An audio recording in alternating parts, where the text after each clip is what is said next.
कि blood pressure और sugar के मरीज़ के लिए रोज़ों का क्या हुक्म है।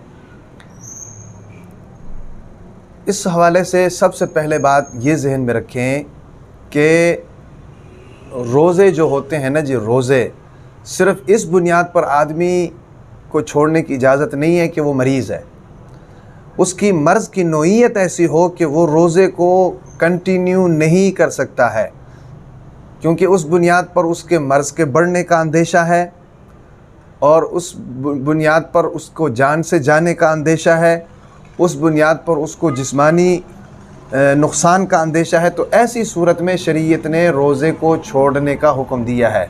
वरना तो रोज़े रख कर अमूमन छोटी मोटी सर दर्द या पेट दर्द या गुर्दे में छोटी मोटी दर्द तो हर एक को होती है, और ये ऐन रोज़े का तकाज़ा है कि रोज़े में भूख भी लगे, रोज़े में प्यास भी लगे, रोज़े में सर में भी दर्द हो।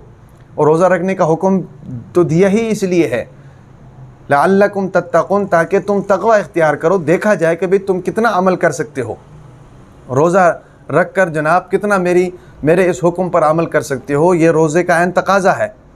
तो ऐसी बीमारी में रोज़े छोड़ने की इजाज़त नहीं। हाँ, ऐसी बीमारी हो जिसकी बुनियाद पर रोज़ा रखने से बीमारी बढ़ने का अंदेशा हो या जान से जाने का अंदेशा हो, जिस्म को कोई नुकसान पहुंचने का अंदेशा हो, तो उस सूरत में जो है शरीयत ने इजाज़त दी है कि आप रोज़े को छोड़ दें। अब ये जो मसला है ब्लड प्रेशर या शुगर, अमूमन हम देखते हैं कि जिनका ब्लड प्रेशर या शुगर अमूमन हाई रहता है ना जी, हमेशा हाई रहता है, तो रमज़ान में तो वो बिल्कुल दूसरे लोगों से भी अच्छे रोज़े गुजारते हैं, क्योंकि रमज़ान में उनका ब्लड प्रेशर नॉर्मल हो जाता है।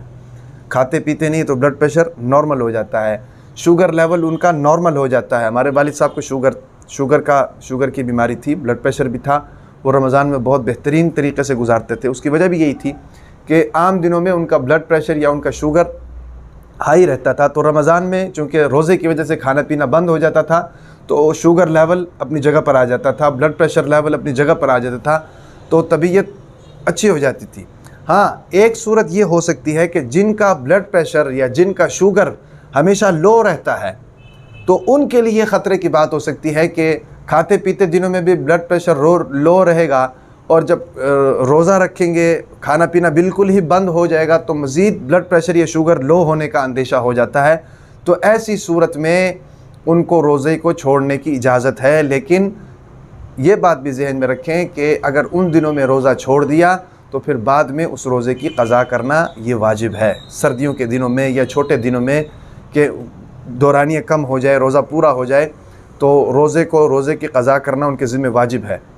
हाँ, ऐसा मरीज़ ब्लड प्रेशर का हो या शुगर का हो या कोई भी मरीज़ हो कि वो उस मर्ज़ की वजह से रमज़ान का रोज़ा नहीं रख सकता है और फिर बाद में उस रोज़े की क़ज़ा भी नहीं कर सकता है। उम्मन ऐसे गुर्दे के मरीज़ होते हैं कि जो थोड़ी देर के लिए भी बगैर पानी के नहीं रह सकते हैं, चाहे छोटे दिन ही क्यों ना हो, चाहे सर्दियाँ ही क्यों ना हो, तो बिल्कुल वो बाद में क़ज़ा भी नहीं कर सकते। तो ऐसे मरीज़ों के लिए ये रिलीफ़ है कि वो उस रोज़े का फ़िदिया अदा करें, एक सदका फ़ितर के बराबर एक रोज़े का फ़िदिया अदा करें।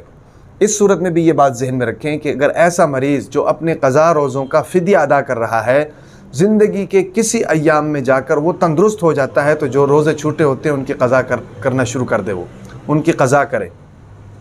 हाँ, इसी सूरत में वो इसी हालत में दुनिया से चला जाता है, तो फिर वो उसने जो फ़िदिया दिया होता है वो फ़िदिया उसके लिए काफ़ी है। तो ये इसका तफ़सीली जवाब है।